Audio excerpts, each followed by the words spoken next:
Hi friends, good morning. ఈరోజు అయితే morning నుంచి అయితే వీడియో అయితే స్టార్ట్ చేస్తున్నానండి. టిఫిన్ అయితే వాళ్ళకి వేసి ఇచ్చేసాను. వేడి వేడి ఇడ్లీ తినడం నాకు కూడా ఇష్టమైంది కనుక ఒక్కొక్కసారి తింటాను, అంటే అస్తమానం తిన్న. కానీ తర్వాత ఏంటంటే ట్యాంక్లో వాటర్ అయితే ఎంతవరకు నిండాయి అనేసి అయితే మేడం మీదకి వెళ్ళి వచ్చేసిన తర్వాత మా బావ అయితే టిఫిన్ తినేసి కూర్చున్నాను. పిల్లలు స్కూల్కి వెళ్ళేదాకా అయితే ఉంటాడు, అలా కొంచెం సేపు టైం స్పెండ్ చేస్తాడని మార్నింగ్ అయితేనే. తర్వాత నేను ఒకటి మీషోలో ఆర్డర్ పెట్టానండి. అదేంటంటే ఇది శివలింగం అయితే ఆర్డర్ పెట్టాను. చాలా బాగుంది. నేను అసలు ఎక్స్పెక్ట్ చేయలేదు. ఏంటంటే 198 ఉంటాయి కదా, ఈ సాంబ్రాణి అవి కడ్డీలు అయితే వస్తాయి అని చూసాను. కానీ అంటే మామూలుగా అలా పెడతారు, వస్తాయా లేదా సర్లే చూద్దాం అనేసి అయితే ఆర్డర్ పెట్టేశాను. వచ్చేయండి. అవి 198 ఉంటే ఎక్కువే ఉన్నాయి. నేను కౌంట్ చేయలేదు, కానీ అది బాగుంది. అంటే కొంచెం ఇలాంటివి మనకి ఇక్కడ దొరుకుతున్నాయి. కానీ నేను కేవలం వీటి గురించి కాదండి, శివలింగం నచ్చి అంటే సాంబ్రాణి పెట్టగానే పొగలాగా రావడం గట్రా వీడియోలో చూసాను. అది చాలా బాగుంది. అయితే ఆర్డర్ పెట్టాను. ఈ మధ్య ఆర్డర్ పెడుతున్నానండి. అంటే మీషోలో ఆర్డర్ పెడితే వస్తాయా లేదా అసలు ట్రై చేద్దాం అనేసి ఆర్డర్ పెడుతున్నాను. డ్రెస్సులు ఆర్డర్ పెడుతున్నాను. డ్రెస్సుల్లో అయితే ఒక 2-3 ఆర్డర్ పెట్టాను. జనవరి 1st అయితే ఒకటి ఆర్డర్ పెట్టాను. అది మరి ఎప్పుడు వస్తుందో తెలియదు ఇంకాని. అంటే ముందుగా వచ్చేస్తుందండి, ఒక 2 days ముందు అలా వచ్చేస్తున్నాయి. ఇదైతే తీసుకున్నాను. అది తీసుకున్న తర్వాత ఈ డ్రెస్సులు అవి తీసుకుని చేతులను జారిపోయాయి. సో అవి తీసుకుని పక్కన పెట్టేసుకుని ఇది పైన అయితే పెడితే పొగ మంచులాగా అయితే వస్తాయండి. మీకు అదే చెప్తున్నాను. ఇది నేను వెలిగించేయచ్చు, కానీ ఈరోజు తలస్నానం చేయలేదు కదా, శుక్రవారం అన్నా సోమవారం అన్నా పెట్టుకోవచ్చు అలాగా అని అక్కడ పెడదామని ఆలోచించాను. ఫిష్ బౌల్ పక్కన పెడదాం అనుకున్నాను, కానీ అక్కడ పెట్టనండి. ఫ్రిడ్జ్ పైన ఏమీ లేకుండా కొంచెం ఖాళీగా, అంటే మేము హౌస్ షిఫ్ట్ అయ్యేటప్పుడు, అంటే మా ఓన్ హౌస్ నుంచి మళ్ళీ మేము కొనుక్కున్న హౌస్కి వచ్చేటప్పుడు అయితే తల్లి పిల్లలది బొమ్మ ఒకటి ఉంటుంది, చాలా బాగుంటుందండి. అది ఏమైందంటే వచ్చిన హడావిడిలోని లోపల నుంచి బయటకు తీసుకొచ్చే గ్యాప్ నాకు బాగా నీరసం వచ్చేసింది. నైట్ కానీ రాలేకపోయాం. ఇప్పుడు మార్నింగ్ 9కి ఎప్పుడు స్టార్ట్ చేసాం అక్కడ షిఫ్ట్ చేయడం. అవి వస్తూ ఉన్నాయి, మేము అది జారిపోయింది మా పెద్దోడి చేతిలోని. సో అదైతే పోయింది. దాని ప్లేస్లో ఇదైతే బాగుంటుంది కదా అని అనుకుంటున్నాను. ఆఫ్టర్నూన్ నేను ఫంక్షన్కి అయితే వెళ్ళానండి.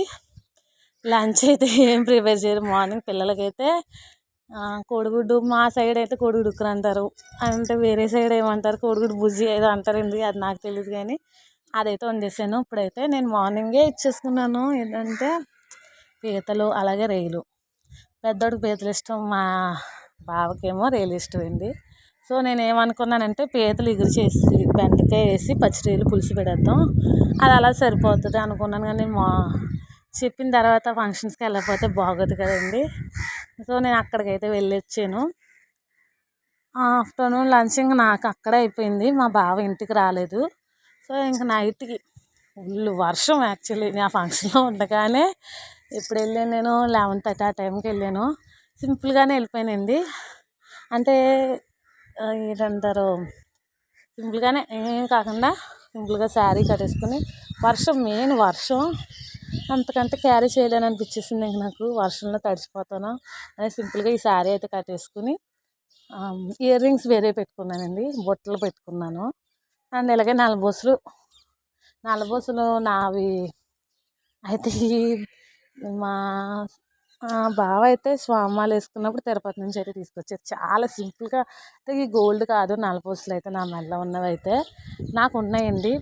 ఆ నల్లబోసులు కూడా బంగారం అయినా కానీ కొంచెం హౌస్ వల్ల మేము బ్యాంక్లో పెట్టాల్సి వచ్చింది. సరే ఎప్పటికన్నా మన వస్తువు కొంచెం రాళ్ళు దూరంగా ఉన్నా మనకి ఎప్పుడైనా మనకి చేరుతుంది అన్న నమ్మకం అయితే ఉంది. అందుకు నేను వేసుకోపోదునండి, ఎందుకంటే అది లాంగ్ అనమాట. చీరల మీద బాగుంటుంది, కానీ అస్తమానం క్యారీ చేయలేము. కాబట్టి సింపుల్గా నేను చాలా పెళ్ళి అయిన దగ్గర నుంచి చాలా రకరకాలు ఇంకా నల్లబోసులు ఎక్కువ హాఫే తీసుకున్నాను ఇప్పటి వరకు.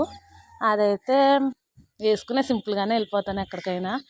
ఏదైనా ఫంక్షన్స్ అంటే మ్యారేజెస్కి అలా గ్రాండ్గా అలాంటి టైంలో కష్టంగా పెట్టుకుంటాను ఏమన్నాని. సో ఇక్కడైతే కర్రీ చేస్తున్నాను. మా చిన్నోడైతే ఈవినింగ్ టైం కర్రీ వండడమేమో కానీ చంపు అస్సలు అండి వండలేడు, పక్కనే ఉంటానంటాడు. నా హెయిర్ కూడా తడిచిపోయింది. ఆ తడితల్ని అలా అల్లివేసిన అంటే తడగా వదులుగా వదిలేసుకుంటే మళ్ళీ వీడియోలో ఎందుకులే అనేసి అలాగ ఫాస్ట్గా అయితే అల్లేసుకున్నాను. ఇప్పుడు ఏంటంటే పీతల కర్రీ సింపుల్గానే చేశానండి. ఏంటంటే అల్లం వెల్లుల్లి పేస్టు, ఉల్లిపాయలు, మసాలా అయితే ఎక్కువ మసాలా వేసుకోకూడదండి. నేను తీపి వచ్చేస్తుంది పీతల కర్రీ. అది మామూలుగానే తీగా ఉన్నట్టు అనిపించేస్తుంది మనకి. సో అందుకని అందులో మనం ఉల్లిపాయ పేస్ట్ అవి కొంచెం తగ్గించేసుకోండి. బాగా తగ్గించేసాం కాదు, గ్రేవీ ఏమి ఉండదు ఇందులోకి. మనకి చూసుకోవాలి, అది మనం జాగ్రత్తగా చూసుకోవాలి. మేము తీసుకున్న పీతలు అయితే చుక్క పీతలు అంటే అండి. నేను ఎప్పుడు పెళ్ళి ఆల్మోస్ట్ 10 years అవుతుంది, 10 or 11 years అవుతుందేమో. ఇన్ని ఇయర్స్లో ఒక్కసారి కూడా నేను పీతల కర్రీ వండలేదు. ఇదే ఫస్ట్ టైం. అది అడిగి అమ్మని మా పక్కన వాళ్ళని కూడా అడిగి వండిన కర్రీ ఇది యాక్చువల్గాని. అది మీకు చూపించడానికి క్లారిటీగా చూపించట్లేదు కానీ నాకే ఫస్ట్ టైం యాక్చువల్లీ వండడం. ఇది అన్నారు సింపుల్గా చికెన్ కర్రీ లాగా ఉండే ఏమి ఉండదు అంటే కొంచెం ఉల్లిపాయ పేస్ట్లోని కానీ తగ్గించుకుంటే కొంచెం స్వీట్గా ఉంటుంది పీతలు అనేసి అన్నారు. అదే ఆ మాటే జాగ్రత్తగా పెట్టుకుని కొంచెం కారం ఎక్కువ వేద్దాం, వాటర్ కొంచెం తక్కువ వేసుకోవాలి అన్నట్టుగా చెప్పారు. సో అదే ఫాలో అయిపోతున్నాను ఇక్కడ కూడా. వండుతున్నాను, పక్కన ఇద్దరు పిల్లలు ఉన్నారు. మీకు పెద్దోడు కనిపించట్లేదు అనుకుంటున్నారు కదా, యాక్చువల్లీ తీసేది వీడియో మా తరుణే తీస్తున్నాడు వీడియో. అయితే అక్కడే నుంచి ఉండిపోయాడు, ఇంకా వీడియో తీస్తే ఇడమ నా పక్కన కూర్చున్నాడు. కర్రీ అయ్యేదాకా ఇంక నా దగ్గర ఉన్నారండి ఇద్దరుని. ఇది కౌంటర్ టాప్, అది స్టవ్ది ఉంది కదా, అది అక్షయ్ ఏం దగ్గరగా లేడండి. మధ్యలో నేనున్నాను, అలాగే బిందులు కూడా ఉన్నాయి మధ్యలోని, బ్యాక్ సైడ్ కనిపిస్తున్నాయి కదా.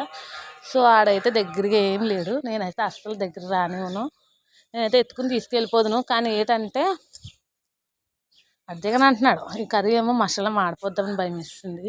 అది వాటర్ అయితే ఏంటి మసాలా అయిపోయిన తర్వాత పీతలు వేసి ఉప్పు కారం అల్లం వెల్లుల్లి పేస్ట్ అన్నీ మనం ముందుగా వేసేసుకుంటాం కదా.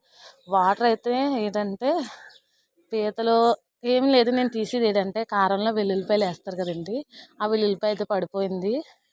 మళ్ళీ ఎందుకు మళ్ళీ ఏదో వెల్లుల్లిపాయ కూరలాగా అయితే వచ్చింది అనేసి అదే తీసాను. అంటే పచ్చిదే, అది పర్లేదు కానీ ఎందుకులే అని తీసేసాను.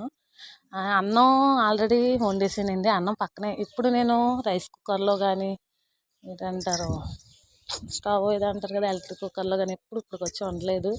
అన్నం ఎలా వార్చుతాను, గెంజి వారుతాను. ఇంకా అన్నం రెడీ అయిపోయింది. వర్షం అయితే అసలు ఏమో నాకు ఏం అర్థం కావట్లేదు, ఇదే వర్షం కంటిన్యూ అయిపోయి 31st నైట్కి వచ్చేస్తే నా ముగ్గులు ఏమైపోతాయి అనిపించేస్తుంది. అంటే నేను ఏదో బాగా పెడేస్తున్నాను కాదులేండి, అందరూ మంచిగా ఆ రోజు నైట్ పెట్టుకుంటారు కదా. అదే ఆలోచిస్తున్నాను, అమ్మ ఇంకా 1 week ఉంది ఏంటని. ఈ పిల్లలతోటి అలాగ నాకు ఈవినింగ్ రొటీన్ అయితే చేయొచ్చు. ఇదిగోండి ఇలా ఉంటుంది పిల్లలతోటి. కర్రీలు ఎక్కువ ఈవినింగ్ ఏం వండను నేను, మార్నింగ్ అయిపోతే లేకపోతే వాళ్ళు రాకుండా వండేస్తాను. కానీ ఆ రోజు లేట్ అయిపోయింది, కరెక్ట్గా 6కి ఎప్పుడో స్టార్ట్ చేశాను. సింపుల్గా అయిపోయింది, నేను చాలా ఫాస్ట్గా చికెన్ కర్రీ లాగా ఫాస్ట్గా అయిపోయింది. ఇదే బాగుంది కదా అనుకున్నాను, చాలా అంటే చాలా బాగుంది. ప్లీజ్ నన్ను సబ్స్క్రైబ్ చేసి లైక్ చేయండి.